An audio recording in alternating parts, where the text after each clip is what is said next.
Hey Parker, it's Thursday, January 29th. Now I don't know if you realize this, but we've been doing this thing for about a month.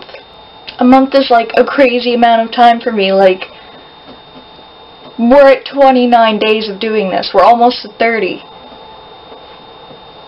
Now I don't know about you, but I'm a horrible procrastinator in that I'm the sort of person who writes the paper the night before it's due. It's horrible in that I procrastinate even things I enjoy doing or want to do. But this, I'm like, oh yeah, I gotta make a video today, and I'm excited to do it, which is magic!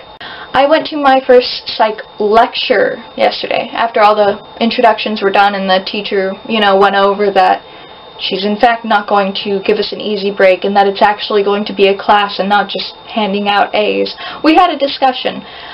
What it came down to be was if you agreed with the statement, you'd go to one wall, and if you disagreed, you'd go to another wall. Both times I was on the smaller section, which probably says something. And one of the statements was, I would not date someone who had previously been diagnosed with a mental disorder. I disagreed with the statement because I would. As long as it's being managed appropriately, there's nothing wrong. So I went to the disagree side with about maybe 10 other kids out of a 60 student class. And about 50 kids went to the agree side, laughing the entire way. Now this had a big effect because one of my best friends has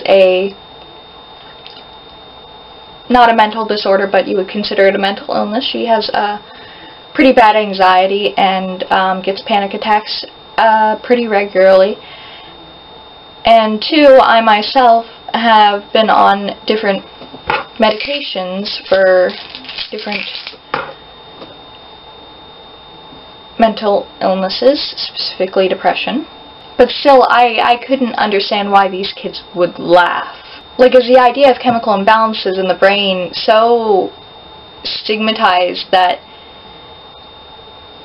even just talking about someone having one is a cause for, like, disbelief that, no, I would never do that. When the fact is, one in 4 people get diagnosed with depression at some point in their life. It's called the common cold of mental disorders. 1 in 4 people also see a therapist at some point in their lives. Like, it's nothing outlandish. A lot of people do it, but still there's enough stigma that it's hilarious to think that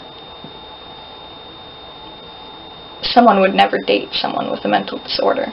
Now, I'm not telling this because this is not meant to be a sob story, but I thought colleges were supposed to be very liberal. I mean, my college is very liberal in many other ways. We talk regularly about racism and white privilege, which may just be because it's an HBCU, but, still, it's very progressive. We talk regularly about feminism in different classes. Basically, the entire college, I'd be surprised to see someone who isn't pro-LGBTQ+. And it's because of things like this that I'm making a belated New Year's resolution. I usually don't do them because I think they're silly. I don't think, you wait till the beginning of the year to do better, but we'll call it a New Year's resolution. It's January. It still counts. I'm going to be donating a lot more money than I typically do to charity, specifically mental health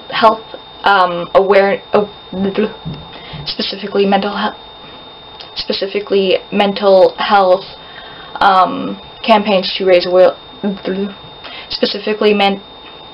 specifically campaigns made to raise awareness and end stigma and also help treat mental health, and to become more active within communities that help to end stigmatization.